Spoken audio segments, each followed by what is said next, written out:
Hello friends, કેમ છો ભાઈઓ? બધા મજામાં? યસ યસ, ચલો આવો બધા જ મિત્રોને મોસ્ટ વેલકમ, બધાને મોસ્ટ વેલકમ ભાઈઓ. યસ મિત્રો, આપણે બધા જોડાયા છે અન એકેડમી પર, India's largest online learning platform પર. મિત્રો, અન એકેડમી ઇન્ડિયાનું સૌથી મોટામાં મોટું ઓનલાઈન લાર્જેસ્ટ લર્નિંગ પ્લેટફોર્મ છે. અને આ આપણી specially for GPSC, specially for Gujarat ગવર્મેન્ટની સ્પર્ધાત્મક પરીક્ષાઓની તૈયારી કરવા માટેની આપણી આ યુટ્યુબ ચેનલ છે મિત્રો, ગુજરાત 360 ડિગ્રી, કે જેને આપણે લેન્ડ ઓફ લિજન્ડ્સના નામે પણ ઓળખીએ છીએ. કારણ કે મિત્રો, આપણી વર્ષો જૂની દાંડિયા અને ગરબાની ભાતીગળ સંસ્કૃતિ રહી છે. અને એ જ વર્ષો જૂની આપણી દાંડિયા ગરબાની ભાતીગળ સંસ્કૃતિને સાથે રાખી દરરોજને માટે સાંજે 5 વાગે એવરી ડે 5 PM આપણે બંધારણ વિષયને આપણી આ યુટ્યુબ ચેનલ પર વાગોળીએ છીએ. દરરોજ સાંજે 5 વાગે આપણો બંધારણનો લેક્ચર હોય જ. તો જે કોઈ પણ મિત્રોને હજુ પણ આપણા લેક્ચર જોવાના બાકી હોય એ બધા લોકો એક વખત આપણા ગુજરાત 360 ડિગ્રી યુટ્યુબ ચેનલ પર બધા લેક્ચર એક વખત જોઈ લેજો મિત્રો. ઓકે, ચલો વધારે સમય ન લેતા આપણે આગળ વધીએ મિત્રો. યસ, હું મારું બેઝિક ઇન્ટ્રોડક્શન આપી દઉં. Myself is Yagnik Sabhaya. મારું નામ યાજ્ઞિક સભાયા છે. તમે યાજ્ઞિક સર અથવા તો સભાયા સર તરીકે ઓળખી શકો છો. I am connected in this field since last 5 years. છેલ્લા 5 વર્ષથી હું આ સ્પર્ધાત્મક પરીક્ષાના ક્ષેત્ર સાથે જોડાયેલો છું. અને પર્ટિક્યુલરલી કોન્સ્ટિટ્યુશન ઓફ ઇન્ડિયા એટલે કે ભારતનું સંવિધાન અને ઇન્ડિયન ઇકોનોમી એટલે કે ભારતની અર્થવ્યવસ્થા, આ બંને સબ્જેક્ટ્સમાં મને એક્સપર્ટાઇઝ છે. અને ગુજરાતની 3 કરતાં પણ વધારે રેપ્યુટેડ સંસ્થાઓ સાથે હું જોડાયેલો છું મિત્રો. જેવી કે અમુક સંસ્થાઓનું નામ તમે સાંભળ્યું છે: ICE, institute for competitive examinations, IC Rajkot and IC Junagadh, and banking academy Surat. આ બધી સંસ્થાઓ સાથે હું જોડાયેલો છું મિત્રો. ચલો વધારે સમય ન લેતા આગળ વધીએ મિત્રો. જેમ આપણે લાસ્ટ લેક્ચરમાં ચર્ચા કરી હતી એમ કે આપણે યુપીએસસી સિવિલ સર્વિસ એક્ઝામિનેશન્સનું previous year question paper solve કરતા હતા. યસ, પાછલા વર્ષનું પ્રશ્નપત્ર. કારણ કે મેં તમને કીધું હતું મિત્રો કે તમને જીપીએસસીની પરીક્ષામાં ઘણા બધા પ્રશ્નો યુપીએસસીમાંથી ડાયરેક્ટલી અથવા તો ઇનડાયરેક્ટલી પૂછાતા હોય છે. બેઠે બેઠા અથવા તો કંઈ પણ રીતે તમને આવા પ્રશ્નો પૂછાતા હોય છે. તો આ પ્રશ્નો આપણે સોલ્વ કરીશું તો એ આપણને આવનારી પરીક્ષામાં ઘણા બધા ઉપયોગી થશે. ઓકે, તો ચલો આપણે પાછળ 2 સિરીઝ ચલાવી લીધી છે, આપણી ત્રીજી સિરીઝ છે. આમ કરતાં કરતાં બધા પ્રશ્નો પૂરા કરી દઈશું આપણે. અત્યાર સુધી આપણે 40 પ્રશ્નો પૂરા કર્યા છે. અહીંયા છે આપણો 41મો પ્રશ્ન. સાયન્સનો ક્વેશ્ચન છે મિત્રો. સૌથી પહેલો વિજ્ઞાનનો પ્રશ્ન છે. કાર્બન નેનોટ્યુબના સંદર્ભમાં નીચેના વાક્યો ઉપર વિચાર કરો. કાર્બન નેનોટ્યુબના સંદર્ભમાં. અને પ્રશ્ન અહીંયા આપ્યો છે કે ઉપરના વાક્યોમાંથી કયા વાક્યો સાચા છે. ટૂંકમાં તમને કાર્બન નેનોટ્યુબના સંદર્ભમાં નીચે ઘણા બધા વાક્યો આપ્યા છે. એમાંથી કયું વાક્ય કાર્બન નેનોટ્યુબના સંદર્ભમાં સાચું છે એ ફાઇન્ડ આઉટ કરવાનું છે. પહેલું વાક્ય છે કે તેને માનવ શરીરમાં ઔષધિઓનો ઇન્સર્ટ કરવા માટે, મતલબ કે દવાને અંદર દાખલ કરવા માટે ઉપયોગમાં લઈ શકાય છે. યસ, બિલકુલ સાચું છે, એબ્સોલ્યુટલી કરેક્ટ.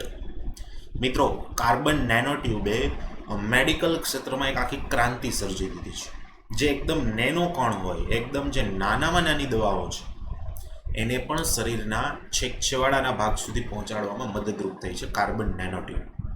બીજું વાક્ય, તેને માનવ શરીરના ક્ષતિગ્રસ્ત ભાગમાં કૃત્રિમ રક્ત કેશિકાઓના રૂપમાં ઉપયોગમાં લઈ શકાય છે. Yes, definitely. મિત્રો, તમે ઘણી બધી વખત જોયું હશે કે કોઈ વ્યક્તિને હાર્ટ એટેક આવે તો બાયપાસ સર્જરી કરવામાં આવે છે, અથવા તો હૃદયમાંથી બહારથી અમુક જે નળીઓ છે એ નળીઓ ફિટ કરવામાં આવે છે. ઓકે, તો ડેફિનેટલી એને જે છે જૈવ રાસાયણિક સંદર્ભમાં કૃત્રિમ રક્ત કેશિકાના સંદર્ભમાં ઉપયોગમાં લઈ શકાય છે. Just a minute friends.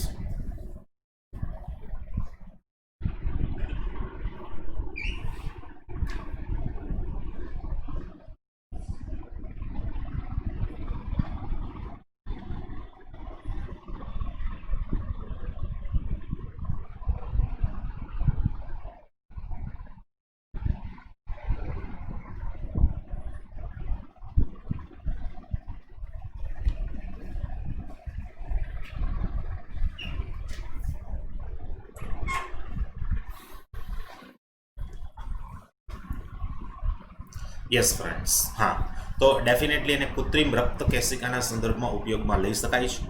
Yes. ત્રીજો પોઈન્ટ, તેનો જૈવ રાસાયણિક સંવેદનના સ્વરૂપમાં ઉપયોગ કરી શકાય છે. યસ, ડેફિનેટલી બાયોકેમિકલ સંવેદકના સ્વરૂપમાં એનો ઉપયોગ કરી શકાય છે.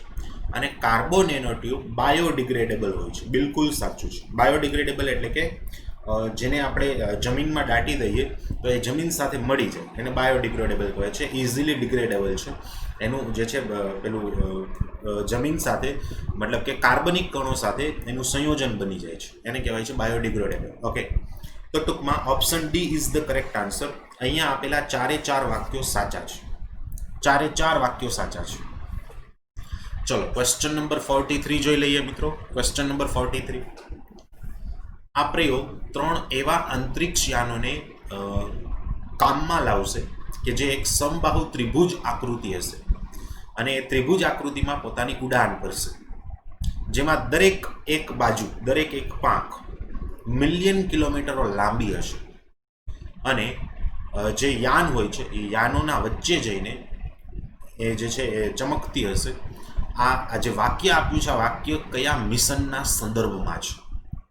યસ, કયા મિશનના સંદર્ભમાં છે? ઓકે મિત્રો, આ એક નાસાનો પ્રયોગ છે. યસ, નાસા તમે બધા જાણો છો, અમેરિકાની અવકાશયાન માટેની ખૂબ જ પ્રસિદ્ધ સંસ્થા છે. આ નાસાનો પ્રયોગ છે ઇવોલ્વડ લિસા. યસ, આ અંતરિક્ષયાન છે એ 3 અંતરિક્ષયાનથી બનેલો એક આખો પ્રોજેક્ટ હશે, જેને આપણે ઇવોલ્વડ લિસા કહીએ છીએ. યસ, આ ઇવોલ્વડ લિસા નાસા દ્વારા પ્રોજેક્ટ જે છે લાગુ થયેલો છે, એના સંબંધમાં આ વાક્ય કીધેલું છે, સ્ટેટમેન્ટ કહ્યું છે. ચલો ક્વેશ્ચન નંબર 44. નીચેના કથનો પર વિચાર કરો. નીચેના કથનો પર વિચાર કરો. ઓકે, ભવિષ્યના માતા પિતાઓના અંડકોષ અથવા તો શુક્રાણુકોષ ઉત્પન્ન કરવાવાળી કોશિકાઓમાં આનુવંશિક પરિવર્તન કરી શકાય છે. યસ, બિલકુલ સાચું છે મિત્રો. હાલમાં તમે જોવો છો IVF, ટેસ્ટ ટ્યુબ બેબી દ્વારા આપણે ભાવિ માતા પિતાઓના અંડકોષ અને શુક્રાણુકોષમાં પરિવર્તન કરી શકીએ છીએ. સ્ટેટમેન્ટ 2. વ્યક્તિનો જીનોમ એટલે કે જે આપણું DNA ની અંદર જે પેલો આખો તાતણો હોય છે ને જીનોમ કહેવાય છે. વ્યક્તિનો જીનોમ જન્મ પહેલા પ્રારંભિક ભ્રૂણીય અવસ્થામાં સંપાદિત કરી શકાય છે. સંપાદિત કરી શકાય એટલે કે એમાં ફેરફાર કરી શકાય છે. યસ, ડેફિનેટલી, જેના દ્વારા વંશ પરંપરાગત રોગોને પણ રોકી શકાય છે. આ વાત બિલકુલ સાચી છે. માનવ પ્રેરિત બહુસક્ત સ્ટેમ, મતલબ કે જેને કહેવાય છે પ્લુરીપોટેન્ટ સ્ટેમ, કોશિકાઓને એક શુક્રાણુના ભ્રૂણમાંથી અંતર્વેશિત કરી શકાય છે. અંતર્વેશિત કરી શકાય છે એટલે બહાર કાઢી શકાય છે. Yes, definitely. આ સ્ટેમ સેલની વાત કરીએ છીએ મિત્રો. આપણે આગળ પણ સ્ટેમ સેલ ટેકનોલોજી વિશે વાત કરી હતી આગળના પ્રશ્નમાં, કે જે બાળકનું ગર્ભ હોય છે, મતલબ કે માતાનું ગર્ભમાં જે બાળક ઉછળી રહ્યું હોય છે, એમાંથી સ્ટેમ સેલને બહાર કાઢી શકાય છે. તો ટૂંકમાં 3 વાક્યો સાચા છે. Option D is the correct answer. Statement 1, 2 and 3 all 3 are correct. ચલો next question number 45. Yes, question number 42 પણ બાકી છે ને. Yes, question number 42. નીચેની કાર્યવાહી પર વિચાર કરો, નીચેની ગતિવિધિ ઉપર વિચાર કરો.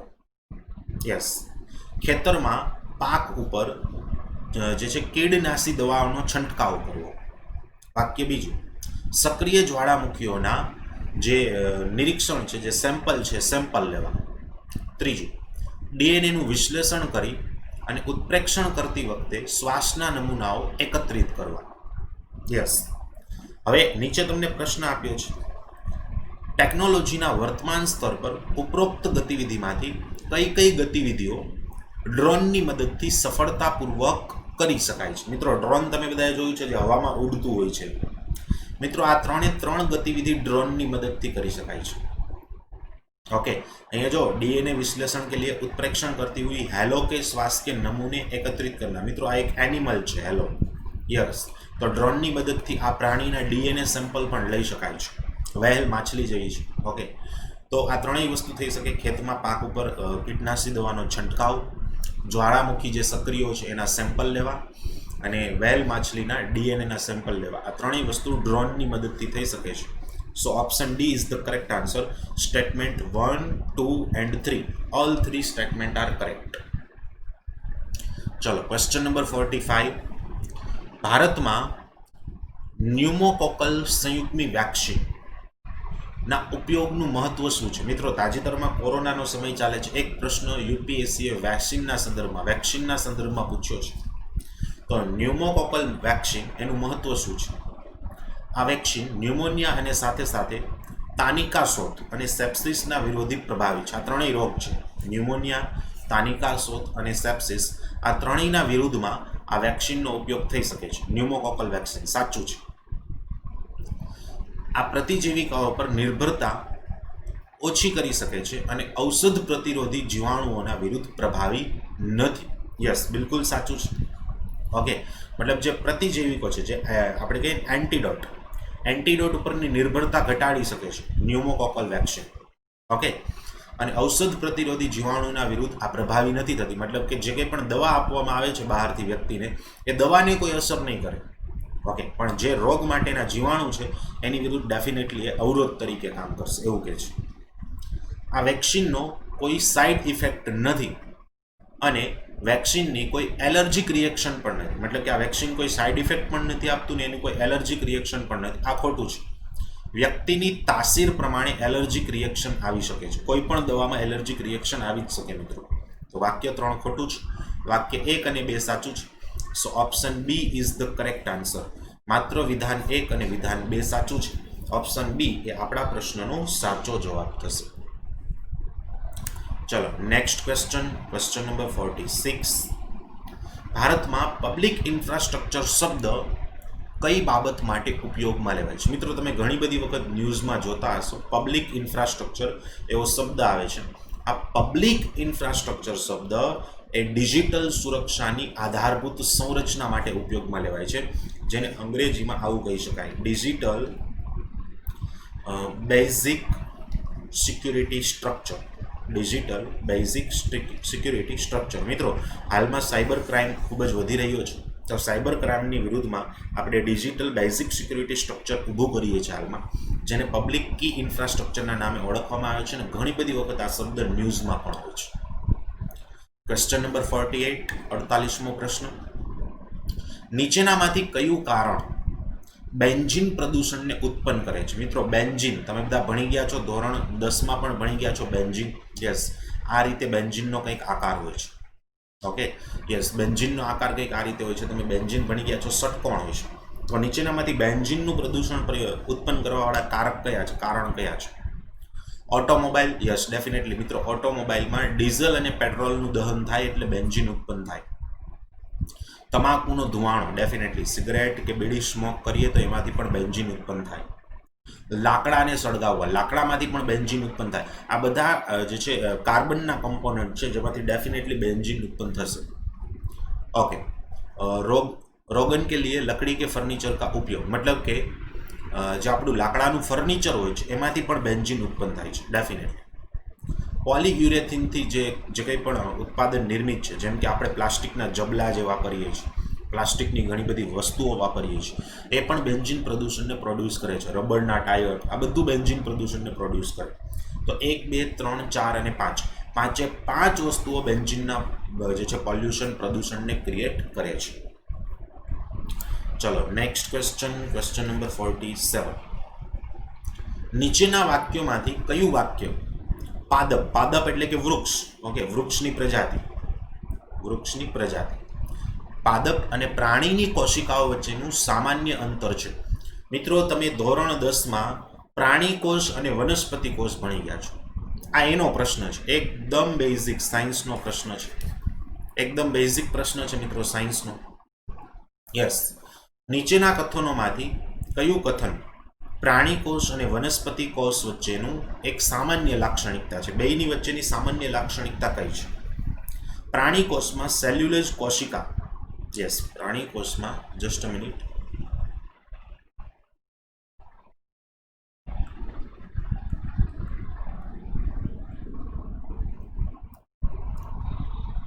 યસ, પ્રાણી કોષમાં જે સેલ્યુલોઝની કોશિકા હોય છે, સેલ્યુલોઝની દિવાલ, આપણે ભણી ગયા, સેલ્યુલોઝની દિવાલ હોય છે પ્રાણી કોષમાં. ઓકે, સોરી, વનસ્પતિ કોષમાં સેલ્યુલોઝની દિવાલ હોય છે, જ્યારે પ્રાણી કોષમાં સેલ્યુલોઝની દિવાલ હોતી નથી. બિલકુલ સાચું છે. પ્રાણી કોષમાં પ્લાઝમા જેલી નથી હોતી. સોરી, વનસ્પતિ કોષમાં પ્લાઝમા જેલી નથી હોતી. વનસ્પતિ કોષમાં પરંતુ પ્રાણી કોષમાં પ્લાઝ્મા જેલી હોય છે. વનસ્પતિ કોષમાં પ્લાઝ્મા જેલી નથી હોતી, મતલબ જે કોષરસ છે એ નથી હોતો, જ્યારે પ્રાણી કોષમાં કોષરસ હોય છે. યસ, આ બિલકુલ સાચું છે. જે પરિપક્વ વનસ્પતિ કોષ હોય તેમાં રસધાની હોય છે, જ્યારે પ્રાણી કોષમાં રસધાનીઓ બિલકુલ નાનકડી હોય છે. ઓકે, પરિપક્વ જે વનસ્પતિ કોષ છે એમાં એક મોટી રસધાની હોય છે, જ્યારે પ્રાણી કોષમાં ખૂબ જ નાની રસધાની હોય છે. આ પણ બિલકુલ સાચું છે. ટૂંકમાં વાક્ય 1, 2 અને 3 option D is the correct answer. વાક્ય 1, 2 અને 3 ત્રણેય વાક્ય સાચા છે. Question number 49. જો નજીકના ભવિષ્યમાં વૈશ્વિક સંકટ પેદા થાય તો ભારતે નીચેનામાંથી કયા પ્રકારની ઇકોનોમિક પોલિસી અપનાવવી જોઈએ? ઇકોનોમિક્સનો ક્વેશ્ચન છે મિત્રો. Yes, economics. નીચેનામાંથી કયા પ્રકારની મોનેટરી પોલિસી ભારત અપનાવશે તો વૈશ્વિક નાણાકીય સંકટમાંથી એ બહાર નીકળી શકે? વૈશ્વિક નાણાકીય સંકટમાંથી. ઓકે, જોઈએ. અલ્પકાલીન વિદેશી ઋણો ઉપર નિર્ભર ન રહેવું. બિલકુલ સાચું છે મિત્રો. જે ટૂંકા ગાળાનું આપણે વિદેશો પાસેથી ઋણ લઈએ છીએ એના ઉપર નિર્ભર ન રહો, આત્મનિર્ભર બનો, તો આપણે વૈશ્વિક નાણાકીય સંકટમાંથી બહાર નીકળી શકીએ. બીજું, ભારતમાં કોઈક વિદેશી બેંકોનો પ્રારંભ કરવો જોઈએ નહીં. આ ખોટું છે. વિદેશી બેંકોનો પ્રારંભ કરશો તો ફરી પાછું એ જ થયું કે તમે ભારતમાં આત્મનિર્ભરતા નથી લઈ આવતા. ઓકે, પૂંજી ખાતું મતલબ કે કેપિટલ એકાઉન્ટ. મિત્રો, ભારતનું જે ફોરેન એકાઉન્ટ હોય છે એમાં બે પ્રકારના એકાઉન્ટ હોય છે, capital account end current account. એમાં કેપિટલ એકાઉન્ટની પૂર્ણ પરિવર્તનીયતા મતલબ કે ફૂલ કન્વર્ટિબિલિટી એને કન્ટિન્યુ રાખવી જોઈએ નહીં. આ પણ ખોટો ઉપાય છે, કારણ કે ફૂલ કન્વર્ટિબિલિટીને તમે કન્ટિન્યુ રાખશો તો ભારતનું જે બેલેન્સ ઓફ એકાઉન્ટ છે આખું ડિસ્ટર્બ થઈ જશે. એટલે ફૂલ કન્વર્ટિબિલિટીને કન્ટિન્યુ ન રાખવી જોઈએ. તો માત્ર ને માત્ર વિધાન 1 સાચું છે. વિધાન 1 સાચું છે. Question number 50. જો તમે બેંકની ડિમાન્ડ ડિપોઝિટમાંથી 1 લાખ રૂપિયા રોકડા ઉપાડો તો અર્થવ્યવસ્થાની તાત્કાલિક રૂપથી મુદ્રાની સમગ્ર આપૂર્તિ ઉપર શું પ્રભાવ પડશે? મિત્રો, જે મની માર્કેટ છે એમાં નાણાંને બ્રોડલી 4 વિભાગમાં ડિવાઈડ કરી શકીએ: M1, M2, M3 and M4. આની ડિટેલમાં ચર્ચા નથી કરતો મિત્રો. યસ, આ ચારેય પ્રકાર છે નાણાંના. Okay, M1, M2, M3 and M4. M1 થી M4 તરફ તમે જેમ જશો એમ લિક્વિડિટી ઘટતી જશે. લિક્વિડિટી એટલે કે તરલતા, શુદ્ધ ગુજરાતીમાં કહીએ તો. ઓકે, હવે મિત્રો, જે આપણું બેંકમાં જમા રાશિ છે એમાં બે પ્રકારની ડિપોઝિટ હોય: demand deposit end time deposit.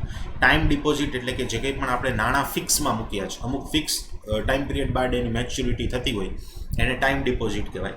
અને ડિમાન્ડ ડિપોઝિટ એટલે કે એની ટાઈમ આપણે બેંક પાસે ડિમાન્ડ કરી શકીએ, જેમ કે સેવિંગ એકાઉન્ટ, કરંટ એકાઉન્ટ, એ બધી ડિમાન્ડ ડિપોઝિટ કહેવાય.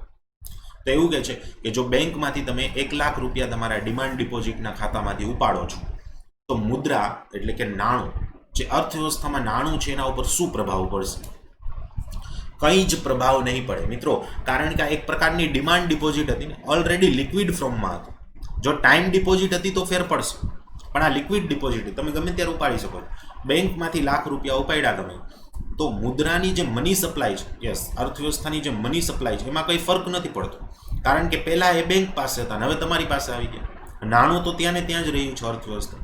પણ જો એ ટાઈમ ડિપોઝિટ હોય તો ફેર પડે, કારણ કે ટાઈમ ડિપોઝિટ હોય તો એ ક્યાંક ઇન્વેસ્ટ થયેલું છે અને એને તમે ઉપાડો છો તો લિક્વિડિટી ઘટી જશે અર્થવ્યવસ્થા.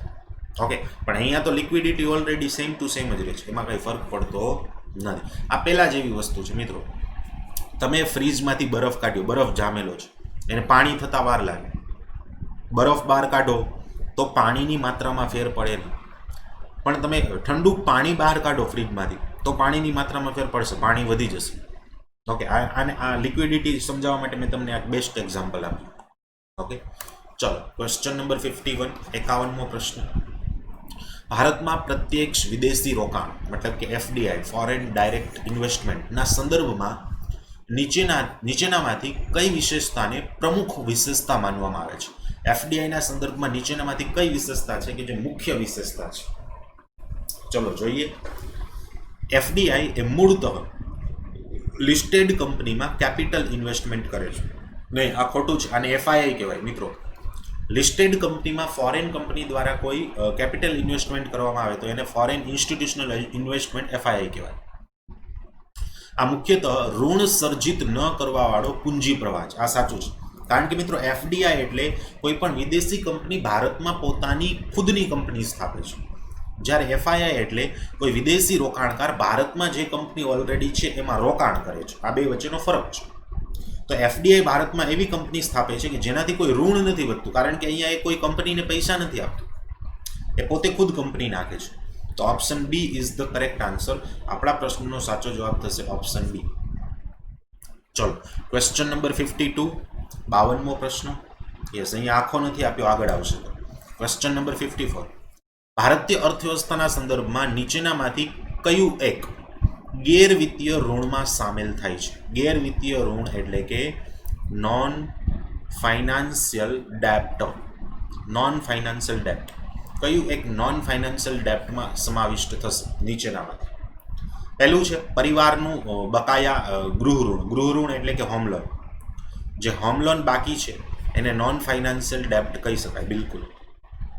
ક્રેડિટ કાર્ડો ઉપરનું જે કંઈ પણ બિલ બાકી છે એને પણ આપણે ડેફિનેટલી નોન ફાઇનાન્શિયલ ડેપ્ટ કહી શકીએ. ટ્રેઝરી બિલ્સને પણ આપણે ડેફિનેટલી નોન ફાઇનાન્શિયલ ડેપ્ટ કહી શકશું. ઓકે, તો આ ત્રણે ત્રણ જે છે નોન ફાઇનાન્શિયલ ડેપ્ટ છે. મિત્રો ફાઇનાન્શિયલ ડેપ્ટ અને નોન ફાઇનાન્શિયલ ડેપ્ટ એની વચ્ચે ઘણો બધો ફરક છે. એ સમજવા માટે ઘણો બધો ટાઈમ જોઈએ, પણ હું તમને હાલમાં ટૂંકમાં કહું છું. ધારો કે તમે કોઈ કંપની નાખી છે અને કંપનીમાં કોઈ પ્રોજેક્ટ ચાલુ કર્યો, એના માટે તમે બિઝનેસ લોન લીધી. તો આ બિઝનેસ કરવા માટે લોન લીધી તો એ ફાઇનાન્શિયલ કહેવાય, ફાઇનાન્શિયલ ડેપ્ટ કહેવાય. પણ ઘરેલું વપરાશ માટે તમે જે કંઈ પણ લોન લ્યો છો એને નોન ફાઇનાન્શિયલ ડેપ્ટ કહેવાય. Credit card, home loan, treasury bills એ સરકાર દ્વારા જાહેર કરવામાં આવે છે, જે સરકારી યોજનાઓને લાગુ કરવા માટેનું હોય છે. ઓકે, તો 1, 2 અને 3 આ ત્રણે ત્રણ નોન ફાઇનાન્શિયલ ડેપ્ટના ઇન્સ્ટ્રુમેન્ટ છે. ક્વેશ્ચન નંબર 55, ભારતમાં કેટલાક પરમાણુ રિએક્ટર IANA એની જે સુરક્ષા ગાઈડલાઇન છે, IANA એટલે કે international automatic norms. Yes, international automatic nuclear agency. International atomic nuclear agency. ફરી પાછું કહું છું, ઇન્ટરનેશનલ એટોમિક ન્યુક્લિયર એજન્સી આ સમગ્ર વિશ્વમાં આંતરરાષ્ટ્રીય લેવલની ન્યુક્લિયર પાવર માટેની સંસ્થા છે, જેણે ગાઈડલાઇન્સ જાહેર કરી છે. ઓકે, તો આ ગાઈડલાઇન્સ પ્રમાણે જે છે નીચેનામાંથી અમુક રિએક્ટરો જે છે એ ગાઈડલાઇન્સનું પાલન કરે છે, પણ અમુક રિએક્ટરો જે છે ગાઈડલાઇન્સનું પાલન નથી કરતા. આવું શા માટે? ફરીથી કહું છું, ભારતમાં અમુક જે પરમાણુ રિએક્ટર છે એ IANA આ ઇન્ટરનેશનલ સંસ્થાની જે ગાઈડલાઇન્સ છે એનું પાલન કરે છે, પણ અમુક રિએક્ટરો એનું પાલન નથી કરતા. એનું કારણ શું છે? ચલો ચેક કરીએ. પહેલું, કેટલાક રિએક્ટર યુરેનિયમનો ઉપયોગ કરે છે, જ્યારે બાકીના રિએક્ટર થોરિયમનો ઉપયોગ કરે છે. નહીં, ખોટું. એવું કંઈ નથી, કારણ કે બે રેડિયો એક્ટિવ એલિમેન્ટ જ છે, થોરિયમ, યુરેનિયમ. બી, કેટલાક રિએક્ટર ઇમ્પોર્ટેડ યુરેનિયમનો ઉપયોગ કરે છે અને કેટલાક ઘરેલું યુરેનિયમનો ઉપયોગ કરે છે. આ બિલકુલ સાચું છે. મિત્રો IANA ગાઈડલાઇન્સ એવું કહે છે કે આપણે કોઈ અન્ય દેશમાંથી યુરેનિયમ ઇમ્પોર્ટ કરીએ તો એના માટે IANA ગાઈડલાઇન્સનું પાલન કરવું જરૂરી છે. પણ તમે ડોમેસ્ટિક પોતાના જ દેશમાં ઉત્પાદિત થતા યુરેનિયમનું ઉત્પાદન કરો, એનો ઉપયોગ કરો, તો એના માટે IANA ગાઈડલાઇન્સ પાલન કરવી ફરજિયાત નથી. આ એનું મુખ્ય કારણ છે કે ભારતના અમુક જે ન્યુક્લિયર રિએક્ટર છે એ ડોમેસ્ટિક યુરેનિયમનો ઉપયોગ કરે છે અને અમુક જે છે એ ઇમ્પોર્ટેડ યુરેનિયમનો ઉપયોગ કરે છે. એટલે દરેક ન્યુક્લિયર રિએક્ટરમાં આપણે ત્યાં IANA એની ગાઈડલાઇન્સનું પાલન થતું નથી. ક્વેશ્ચન નંબર 52, 52મો પ્રશ્ન. વર્તમાનમાં ભારતના આંતરરાષ્ટ્રીય વ્યાપારના સંદર્ભમાં નીચેનામાંથી કયું વાક્ય સાચું છે? આંતરરાષ્ટ્રીય વ્યાપાર, ઓકે, મતલબ કે ફોરેન ટ્રેડના સંદર્ભમાં નીચેનામાંથી કયા વાક્ય સાચા છે? વાક્ય 1, ભારતમાં માલની નિર્યાત એ માલના આયાત કરતાં ઓછી છે. મિત્રો, નિર્યાત એટલે એક્સપોર્ટ, ઓકે, અને આયાત એટલે કે ઇમ્પોર્ટ. સ્વાભાવિક છે મિત્રો કે આપણું ઇમ્પોર્ટ વધારે છે, મતલબ કે આપણે બીજા દેશ પાસેથી વધારે માલ ખરીદીએ છીએ, જ્યારે આપણે બીજા દેશને વેચીએ છીએ ઓછો. આ વાક્ય બિલકુલ સાચું છે. Okay, import is greater than the export. આ વાક્ય સાચું છે. ભારતમાં લોખંડ, ઇસ્પાત એટલે કે સ્ટીલ, રસાયણ, ખાતર અને મશીનોની આયાત એ હાલના વર્ષોમાં ઘટી છે. નહીં, ખોટું છે, વધી છે અમુક. યસ, ઉલટાની વધી છે. આપણે રસાયણ, ખાતર, સ્ટીલ અને લોખંડ એની આયાત જે છે વધારી છે. આ વાક્ય ખોટું છે. બીજું, ભારતમાં સેવાઓની જે છે નિર્યાત એ સેવાઓને આયાત કરતાં વધારે છે. બિલકુલ સાચું છે મિત્રો. ભારતનું જે આઈટી સેક્ટર છે એ ભારતના ફોરેન ટ્રેડમાં ઇમ્પોર્ટન્ટ રોલ ભજાવે છે. સર્વિસની બાબતમાં આપણું એક્સપોર્ટ એ હંમેશા ઇમ્પોર્ટ કરતાં ગ્રેટર હોય છે, મોટું હોય છે. આપણે એક્સપોર્ટ વધારે કરીએ છીએ સેવાકીય ક્ષેત્રમાં. વાક્ય 3 સાચું છે.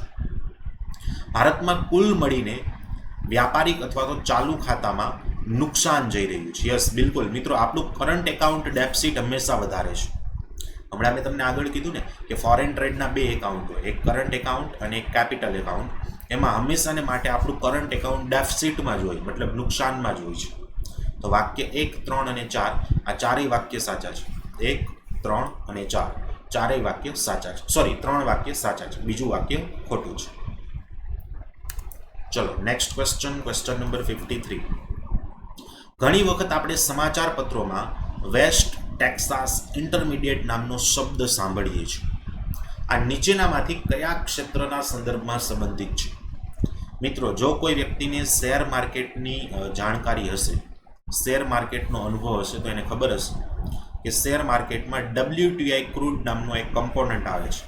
આ WTI ક્રૂડ એ WTIનું ફૂલ ફોર્મ છે વેસ્ટ ટેક્સાસ ઇન્ટરમીડિયેટ, જે અમેરિકાનું USAનું ક્રૂડ માટેનું એક્સચેન્જ બોર્ડ છે કે જ્યાંથી ક્રૂડની બેરલમાં ખરીદ અને વેચાણ થઈ શકે છે.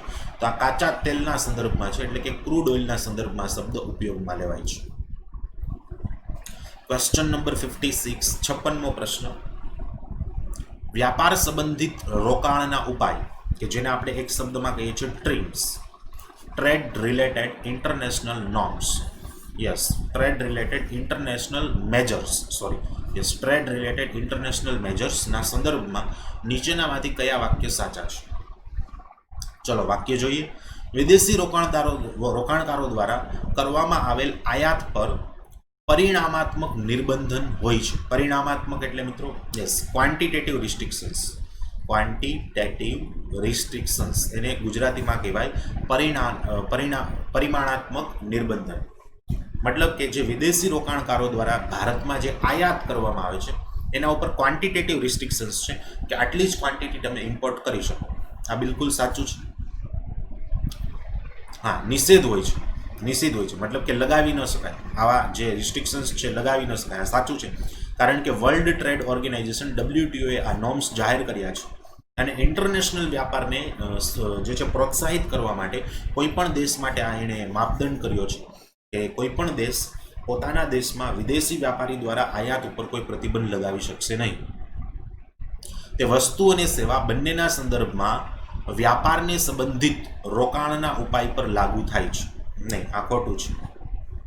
આ ખોટું છે, કારણ કે માત્ર ને માત્ર ગુડ્સ, યસ, માત્ર ને માત્ર ગુડ્સના સંબંધમાં જ લાગુ પડશે, સર્વિસના સંદર્ભમાં લાગુ નહીં પડે. ત્રીજું, આ વિદેશી રોકાણોના નિયમનને સંબંધિત નથી. નહીં, આ ખોટું છે. સોરી, સાચું છે. યસ, આ વિદેશી રોકાણના નિયમનને સંબંધિત નથી. આ સાચું છે, કારણ કે અહીંયા વિદેશી રોકાણની વાત નથી, વ્યાપારની વાત છે. યસ, રોકાણની વાત નથી, વ્યાપારની વાત છે. ઓકે, તો સંબંધિત નથી એવું નથી. ઓકે, યસ, સંબંધિત નથી, આ સાચું છે. મતલબ કે બિલકુલ સ્ટેટમેન્ટ સાચું છે. આ વ્યાપારને સંબંધિત છે, રોકાણને સંબંધિત નથી. તો વાક્ય 1 અને વાક્ય 3, વાક્ય 1 અને વાક્ય 3 સાચા છે. ક્વેશ્ચન નંબર 57, 57મો પ્રશ્ન. જો RBI પ્રસારવાદી મૌદ્રિક નીતિ અપનાવે તો નીચેનામાંથી શું નહીં કરે? જો શું નહીં કરે મિત્રો, યસ, RBIની પોલિસી 2 પ્રકારની હોય, એક ડિયર મની પોલિસી અને એક cheap money policy. Dear money policy એટલે કે નાણાંની લિક્વિડિટી વધારવી, નાણું બજારમાં મૂકવું, એને કહેવાય ડિયર મની પોલિસી, જેને સ્પ્રેડ મની પોલિસીના નામે પણ ઓળખવામાં આવે છે, પ્રસારવાદી મૌદ્રિક નીતિ. ચીપ મની પોલિસી એટલે કે નાણું બજારમાંથી ખેંચવું, જેને શોર્ટ મોનેટરી પોલિસી પણ કહેવાય છે. હવે અહીંયા એવું કીધું છે કે જો એને ડિયર મની પોલિસી અપનાવી હોય તો નીચેનામાંથી શું નહીં કરવાનું? હવે પહેલાં એ સમજી લ્યો કે ડિયર મની પોલિસી એટલે કે બજારમાં મનીનો ફ્લો, નાણાંનો પ્રવાહ વધારવાનો છે, નાણાંનો પ્રવાહ વધારવાનો છે.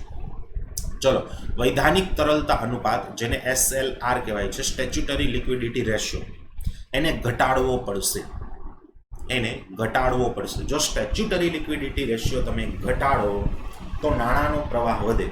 યસ, તો આ વસ્તુ તો કરશે જ, કારણ કે આપણે નાણાંનો પ્રવાહ વધારવો છે, તો આ વસ્તુ કરશે. SLR ઘટાડવો પડશે. સીમાંત સ્થાયી સુવિધા દર વધારવો, જેને કહેવાય છે માર્જિનલ, યસ માર્જિનલ રેટ એવું પણ કહેવાય છે. ઓકે, માર્જિનલ ફેસિલિટી રેટ એવું પણ કહેવાય છે ને. આ MR જે છે એને વધારવું નહીં. MR વધારશો તો નાણાંનો પ્રવાહ ઘટશે, એટલે આ નથી કરવાનું. આપણે નાણાંનો પ્રવાહ વધારવાનો, નાણાંનો પ્રવાહ ઘટે એવું નથી કરવાનું, તો આ નહીં આવે.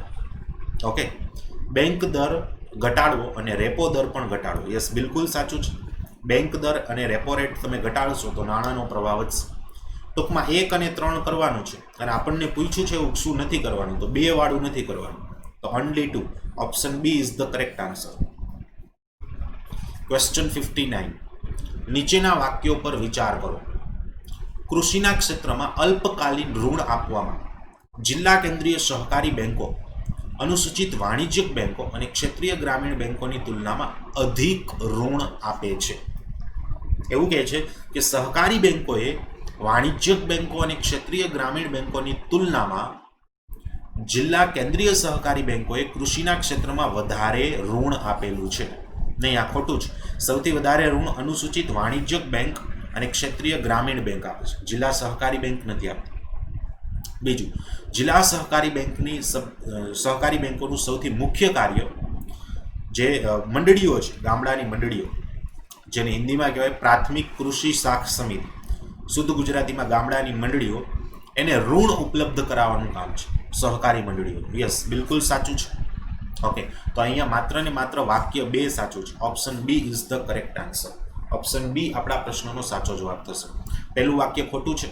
સૌથી વધારે ઋણ વાણિજ્યક બેંક અને ક્ષેત્રીય ગ્રામીણ બેંક આપે છે, જ્યારે અહીંયા ઉલટું કીધું. બીજું વાક્ય જે પ્રાથમિક જિલ્લા સહકારી મંડળીઓ છે એનું કામ ગામડાની મંડળીઓને ઋણ આપવાનું છે, આ વાક્ય સાચું છે. યસ, ચલો મિત્રો, આજના માટે આપણે આટલા જ પ્રશ્નો રાખીએ.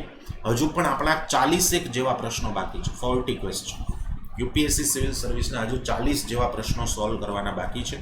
એ બધા પ્રશ્નો પણ આપણે સોલ્વ કરવાના છીએ, કારણ કે મેં કીધું હતું એમ કે આપણે આખું પેપર પૂરું કરવાના છીએ. તો નેક્સ્ટ પાર્ટમાં આપણે 40 પ્રશ્નો એક વખત સોલ્વ કરી દઈશું.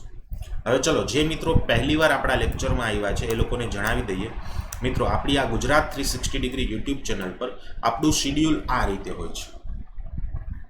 દરરોજ સાંજે 5 વાગે એવરી ડે 5 PM આપણી આ જ ગુજરાત 360 ડિગ્રી યુટ્યુબ ચેનલ પર બંધારણનો લેક્ચર હોય જ છે, દરરોજ સાંજે 5 વાગે.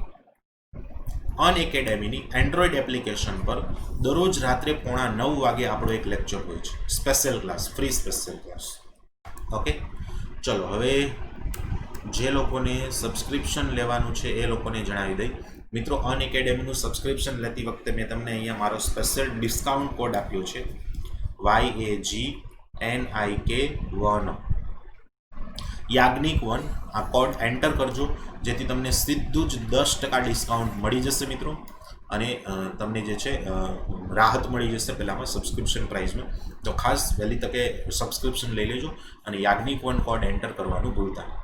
મજા આવી હોય તો લાઇક કરી દેજો વિડીયો, અને 10 મિત્રોને શેર પણ કરી દેજો. મળીએ જ આવતા લેક્ચરમાં યુપીએસસી સિવિલ સર્વિસ એક્ઝામિનેશન્સના બાકીના પ્રશ્નો સાથે. ત્યાં સુધી બધા જ મિત્રોને નમસ્કાર.